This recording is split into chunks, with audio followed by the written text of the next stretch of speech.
Bismillahirrahmanirrahim. Assalamualaikum warahmatullahi wabarakatuh. Salam sejahtera bagi kita semua.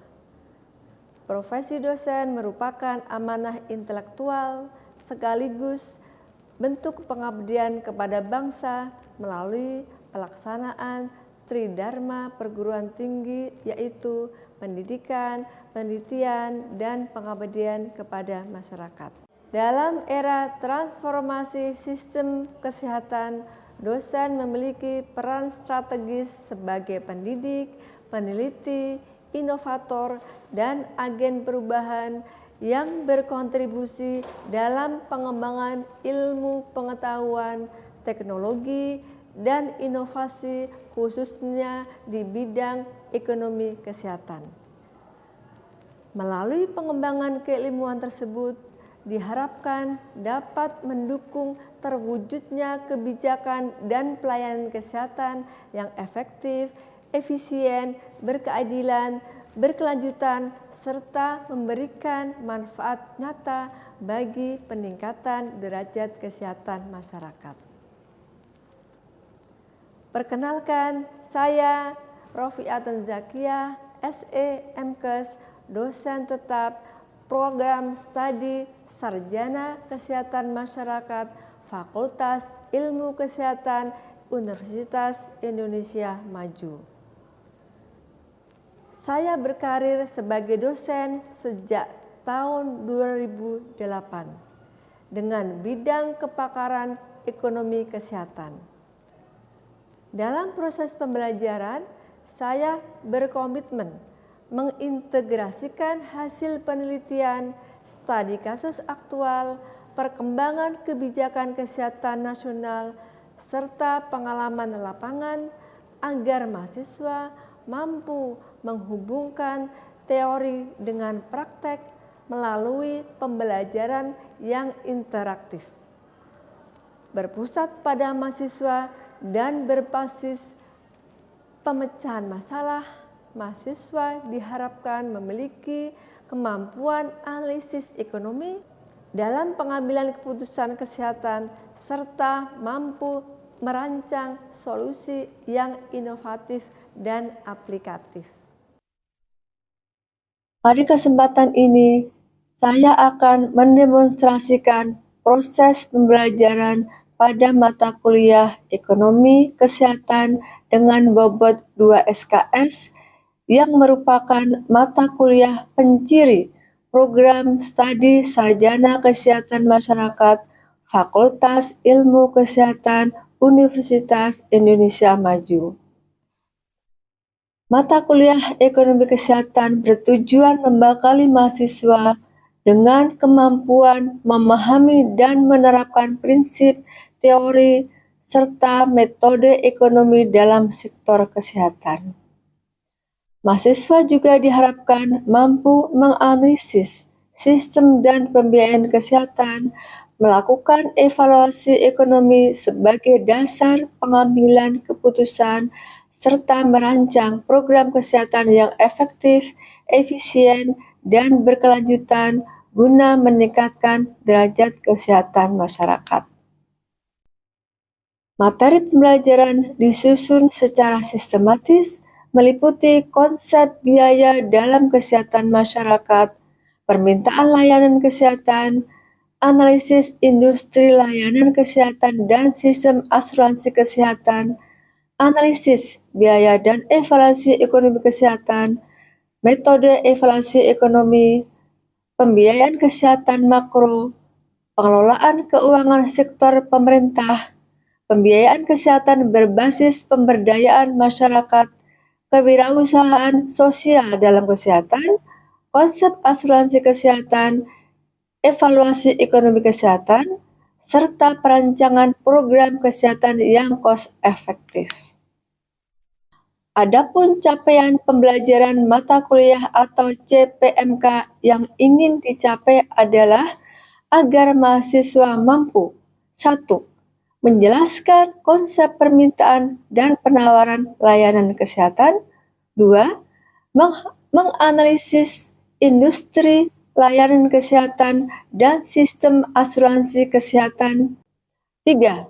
Menerapkan analisis biaya, evaluasi farmaekonomi atau program dalam konteks kesehatan masyarakat.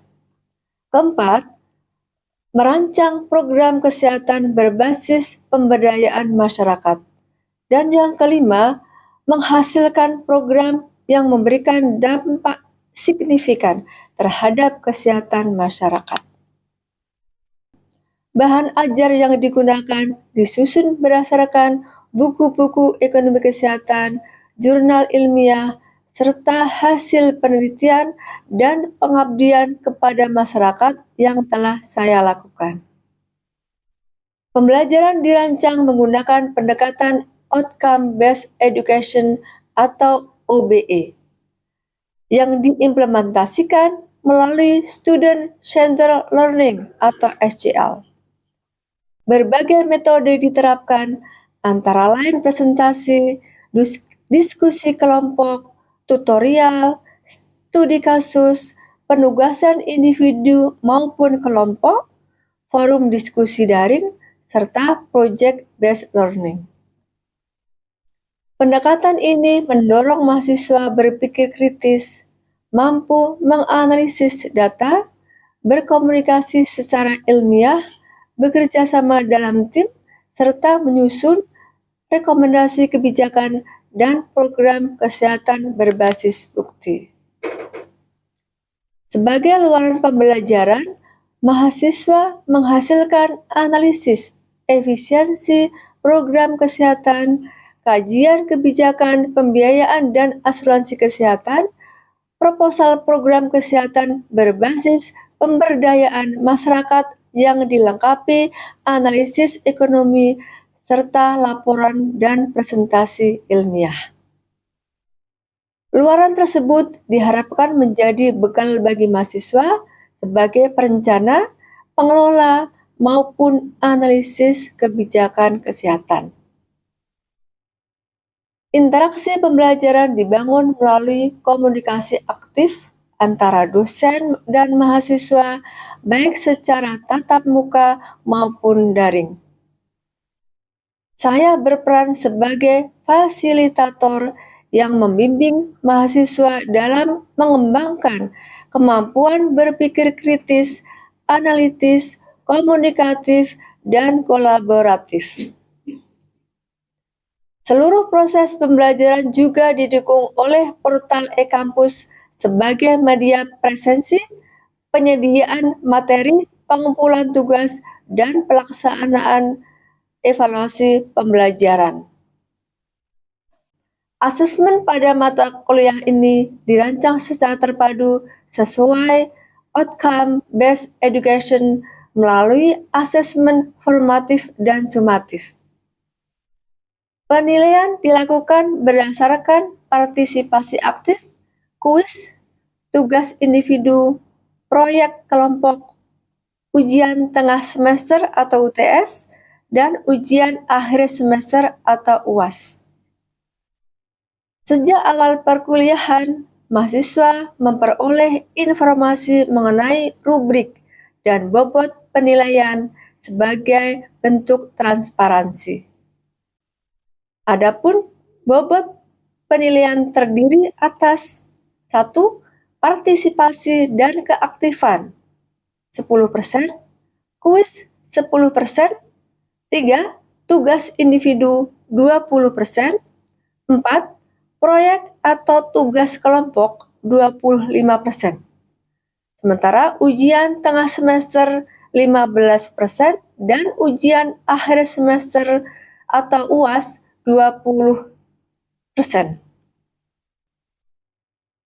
Melalui sistem penilaian tersebut, mahasiswa tidak hanya dinilai dari penguasaan konsep ekonomi kesehatan, tetapi juga kemampuan berpikir kritis, analisis berbasis bukti, komunikasi ilmiah, kolaborasi, serta keterampilan merancang solusi kesehatan yang cost-efektif sesuai kebutuhan masyarakat.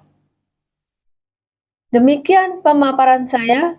mengenai proses pembelajaran mata kuliah ekonomi kesehatan pada program studi Sarjana Kesehatan Masyarakat sebagai bagian dari pemenuhan persyaratan sertifikasi dosen tahun 2026 pada unsur pengajaran melalui video PDD UKT-PT.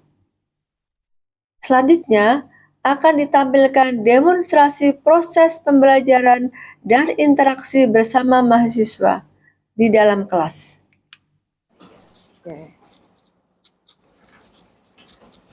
Bismillahirrahmanirrahim. Assalamualaikum warahmatullahi wabarakatuh. Waalaikumsalam warahmatullahi wabarakatuh.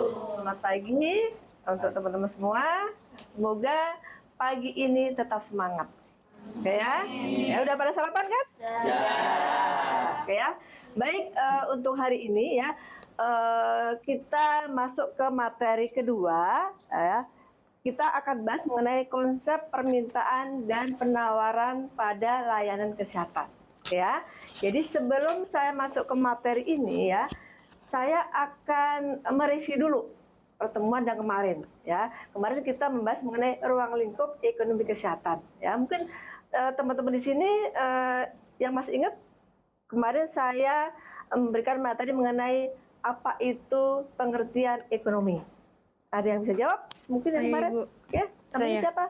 Ristia. Ristia, silakan.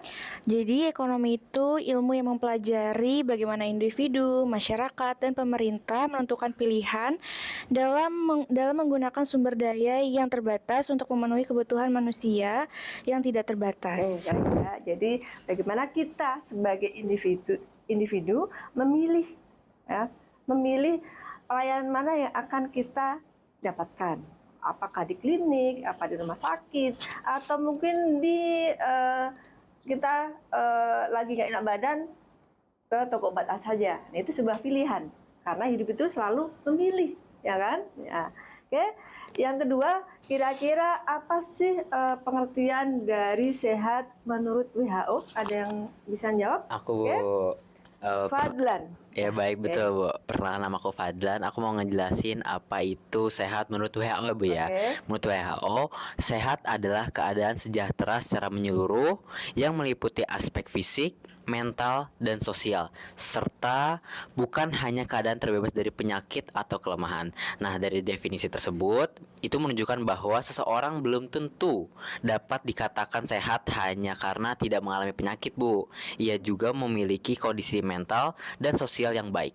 Gitu. Baik. Terima kasih, Fadlan. Oke ya, jadi gitu ya. Tadi yang dikatakan sehat itu tidak hanya sehat fisik aja, mental juga. Bisa jadi saya lihat seperti Ristia kayaknya sehat nih ya, senyum ya, merekah gitu kan, tapi belum tentu sehat fisiknya atau mentalnya gitu kan. Mungkin ada stres atau yang lainnya gitu kan, karena mungkin mikirin ujiannya belum selesai atau yang lainnya kan juga bisa gitu ya. Oke. Yang berikutnya adalah satu lagi, kan namanya ekonomi kesehatan itu kan karakteristiknya unik ya. Kira-kira sebutkan dua saja karakteristik unik dari ekonomi kesehatan. Siapa yang bisa jawab? Saya Ibu. Ya. Siapa namanya? Nama saya Mawar. Mawar, oke. Untuk karakteristiknya itu ada ketidakpastian, yaitu sulit memprediksi penyakit dan biaya. Contohnya itu serangan jantung mendadak. Terus yang kedua itu ada asimetri informasi, di mana dokter lebih mengetahui kondisi medis. Contohnya keputusan pemeriksaan MRI, Ibu. Oke, baik. Terima kasih ya, Mawar ya. Jadi begitu ya. Jadi namanya ekonomi kesehatan itu adalah unik karena kita sakit itu tidak pengen kan, tiba-tiba sakit, mungkin Anda nanti pulang kok pusing atau masuk angin gitu kan. Jadi itu dinamakan karakteristik unik dari ekonomi kesehatan. Baik, kita mulai lanjutkan ke bab 2 ya, mengenai konsep dari permintaan dan penawaran pada layanan kesehatan. Oke ya. Jadi capaian pembelajaran ya yang untuk mata kuliah ini adalah menguasai prinsip dasar ekonomi kesehatan sebagai landasan dalam pengambilan keputusan manajerial ataupun klinis. Jadi nanti setelah Anda mengikuti kuliah ini, ya Anda bisa mendeskripsikan prinsip dasar ekonomi itu apa. Ya. Kemudian CPMK-nya adalah mahasiswa nanti mampu menganalisis ya interaksi pasar layanan kesehatan termasuk dinamika antara permintaan dan penawaran ya. Oke, yang berikutnya sub CPMK-nya nanti ya dengan nanti teman-teman belajar mengenai permintaan dan penawaran ya. Jadi teman-teman bisa mendefinisikan apakah itu permintaan, apa itu penawaran, ya, apa sih itu elastisitas? Ada yang pernah dengar elastisitas? Taunya mungkin itu ya di celana elastis. Nah, nanti kita belajar mengenai elastisitas permintaan dan penawaran. Oke? Nah, ini kita definisikan dulu mengenai apa itu permintaan dan apa itu penawaran. Ya, jadi menurut Wisman dan Jen 2011, permintaan adalah hubungan antara jumlah barang atau jasa yang diminta atau yang kita inginkan ya pada berbagai tingkat harga dalam suatu periode tertentu. Ya, yang disebut permintaan tadi ya mampu dibeli. Jadi kalau Anda pengen ya tapi tidak bisa membeli, itu tidak ada dengan permintaan, karena permintaan adalah kuncinya adalah kita mampu dan mampu beli ya, mampu beli, kita ada keinginan dan ada kemampuan untuk membeli, gitu ya, paham ya? Oke, berikutnya adalah penawaran. Ya, kalau kita bicara mengenai permintaan, berarti di sisi konsumen, ya. Kalau kita bicara mengenai supply atau penawaran, jadi itu di sisi produsen. Ya, kalau produsen dalam ekonomi secara umum adalah mungkin agen warung-warung itu kan namanya produsen ya, jadi yang menjual barang ya. Kalau di penawaran kesehatan adalah fungsi dari ketersediaan sumber daya, teknologinya, modalnya, SDM-nya yang ditawarkan, yaitu adalah mengenai layanan kesehatan itu sendiri. Oke ya, dari sini ada pertanyaan sebelum saya lanjut? Cukup? Nah, ada lagi, satu lagi, namanya elastisitas permintaan dalam kesehatan. Apa itu elastisitas? Adalah di sini Anda baca, elastisitas mengukur seberapa besar respon konsumen terhadap barang yang akan kita beli. Berhubungan dengan peningkatan harga ya. Ya, jadi namanya elastis ya. Sementara ya, kalau ada namanya ada elastis dan ada inelastis. Inelastis itu adalah contohnya, contohnya mungkin harga minuman mungkin harganya mungkin Anda di sini 4.000. Ternyata pas Anda keluar mungkin Anda lagi tamasya atau piknik harganya 10.000, ya kan? Ya, karena Anda mau nggak mau Anda beli dong. Ya, itu dinamakan barangnya bersifat inelastis. Berapa ada perubahan kenaikan harga, barang itu tetap Anda beli, termasuk di layanan kesehatan. Gitu ya. Oke, selanjutnya adalah apa sih peran konsumen dalam pasar kesehatan? Nah, ada salah satunya adalah pasien sebagai peminta jasa. Ya, kita sebagai peminta jasa karena memang kita butuh untuk jasa layanan kesehatan. Nah, di sini karakteristik dari pasar konvensional. Jadi di sini ya, pasien bertindak sebagai sisi demand yang minta, ya. Namun berbeda dengan pasar konvensional, di mana karakteristik dari pasar konvensional adalah informasi asimetris yang kemarin sudah kita bahas ya, antara dokter dan pasien. Di sini jelas bahwa dokter itu adalah yang mempunyai pengetahuan lebih dari pasiennya, ya kan? Begitu dokter punya kelebihan dalam hal lebih tahu mengenai jenis penyakitnya, apa yang dirasakan, obatnya apa, ya, pastinya ada keputusan yang dipengaruhi oleh rekomendasi dokter tersebut. Mungkin Anda panas, ya, baru sehari, ternyata dirujuk sama dokter untuk cek darah, gitu kan? Nah itu karena asimetri ini ya mau nggak mau Anda juga mengikuti. Nah, di sini keputusan dipengaruhi oleh rekomendasi direkomendasi oleh dokter. Dan selanjutnya adalah emosi dan urgensi kondisi kesehatan ya turut berperan juga. Nah, karena mungkin kondisinya mungkin sekejang atau yang lainnya mau nggak mau kan ya, karena emosi juga takut dan macam-macam, akhirnya ya langsung deh ke dalam layanan kesehatan ya dituju. Faktor ini juga yang mempengaruhi. Nah, berikutnya adalah kita akan melihat keseimbangan. Apa sih keseimbangan pasar dalam layanan kesehatan ya? Keseimbangan adalah ya pertemuan antara permintaan, ya permintaan itu ada di kiri atas ke kanan bawah, ya, dan pertemuan antara penawaran dari kiri bawah ke kanan atas. Nah, jadi pertemuan ini yang dinamakan adalah keseimbangan. Jadi kalau Anda bisnis itu tidak ada rugi dan tidak ada untung. Keseimbangan namanya. Oke.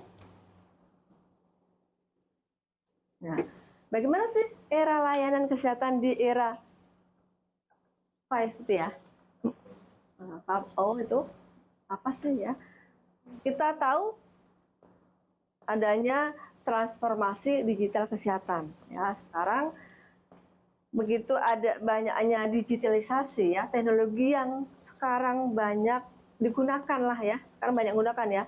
Jadi Anda mungkin ke rumah sakit pun tidak lagi ngantri. Ya kan ada JKN Mobile. Jadi sudah daftar. Jadi nggak ada antri lagi. Kalau dulu zaman saya mungkin masih antri, mungkin dari subuh sudah datang ke rumah sakit untuk antri untuk dapat nomor berapa sih gitu kan ya. Nah, sekarang dengan adanya digitalisasi juga lebih efisien juga, termasuk administrasinya, rekam medisnya, obat-obatannya itu juga sudah digitalisasi dengan gampang dengan teknologi yang ada sekarang. Kemudian telemedicine juga mempengaruhi juga dari era 5 ini ya. Nah, di sini sekarang banyak masyarakat sekarang malas ya, mungkin jaraknya jauh atau mungkin nggak ada yang nemenin, akhirnya mereka via telepon, WA, dengan mengkonsultasikan kesehatan mereka, ya kan? Itu termasuk dalam bagaimana di era ya teknologi yang sekarang ini ya, bisa masuk ke dalam layanan kesehatan. Jadi untuk memudahkan ya. Nah, ini ada beberapa analisis dampak ekonomi kesehatan dari apa yang sudah saya utarakan tadi. Nah, dampaknya apa terhadap kesehatan? Nah, kita tahu modal kita adalah sehat. Nah, bagaimana kita mau produktif kalau kita sendiri tidak sehat? Nah, modal kita adalah ya Anda bisa dari rumah ke sini karena modalnya ada sehat, modalnya sehat, gitu kan ya. Ya, jadi investasi kesehatan meningkatkan produktivitas kerja dan pertumbuhan ekonomi nasional. Jadi individu sehat berkontribusi lebih besar bagi PDB. Oke, ya. Bahwa individu sehat berkontribusi lebih besar dari PDB. Apa yang dimaksud dari PDB itu apa? Oke, baik ya. Oke, yang dimaksud dari PDB itu adalah produk domestik bruto. Apa itu produk domestik bruto? Adalah nilai keseluruhan dari barang dan jasa yang dihasilkan oleh suatu negara atau suatu wilayah. Nah, contohnya apa? Ya, contohnya mungkin kalau dokter di rumah sakit ya memeriksa pasiennya, kalau dia nggak sehat, ya mungkin cuma 2-3 pasien, tapi kalau karena dia sehat, ya Anda mungkin dokter itu mungkin bisa menangani lebih dari 50 pasien. Ya, termasuk Anda di sini kan datang kan sehat, ya kan? Ya kita bisa berbagi ilmu, itu juga termasuk di sini. Nah, ini bisa jadi berhubungan dengan barang dan jasa, mungkin barang yang pengrajin mungkin ya. Kalau dengan teknologi yang ada, kalau dia menghasilkan lebih dari targetnya, mungkin kan itu termasuk pendapatan juga ya. Jadi PDB itu bisa mengukur berapa sih pertumbuhan ekonomi yang ada di suatu negara. Gitu ya. Ya, paham semua ya? Oke. Kemudian dari produktivitas itu pastinya kita namanya ekonomi kesehatan adalah menjaga efisiensi dan efektivitas dalam seluruh layanan kesehatan. Nah, oke. Kesimpulan dari apa yang saya jelaskan tadi adalah yang pertama adalah permintaan bersifat unik. Nah, tadi sudah dijelaskan unik kenapa? Ya karena sakit itu tuh tiba-tiba, tidak terduga, tidak kuduga gitu kan ya. Yang berikutnya adalah penawaran berbasis mutu terhadap keselamatan pasien. Makanya ada standar dari rumah sakit atau klinik yang akan dikelola. Ya. Kemudian sinergi kebijakan, ya berhubungan dengan bagaimana sih pemerintah ya penyedia atau itu penyedia layanan kesehatan itu membantu untuk keberlanjutan dari layanan kesehatan yang tujuannya adalah UHC, Universal Health Coverage. Semua mendapatkan layanan kesehatan. Ya. Oke? Oke? Oke, terima kasih atas atensinya hari ini. Kalau sudah jelas, mungkin ada lagi satu slide. Apa itu? Jadi saya akan mengetes. Kira-kira nih, tugas Anda sekarang adalah nih. Ya, tugas ya yang berhubungan dengan materi yang saya sampaikan adalah mengenai hukum permintaan dalam kesehatan, pendapatan dan pola permintaan dan teknologi ya termasuk kurva penawaran itu apa. Tadi saya jelaskan mengenai kurva permintaan. Nah, saya minta untuk dicari apa itu teknologi dan kurva penawaran ya. Jadi semua tugas ini bisa dikumpulkan ya paling lambat tanggal 24 besok hari Jumat ya melalui portal akademik yang sudah disediakan. Gitu ya kira-kira ya. Oke. Baik, terima kasih. Saya tutup ya. Wassalamualaikum warahmatullahi wabarakatuh. Demikian demonstrasi pembelajaran yang telah saya laksanakan. Semoga dapat memberikan gambaran mengenai pelaksanaan unsur pengajaran dalam penilaian PDD UKT-PT sebagai salah satu persyaratan sertifikasi dosen. Atas perhatian dan kesempatannya, saya ucapkan terima kasih. Wabillahi taufik wal hidayah. Wassalamualaikum warahmatullahi wabarakatuh.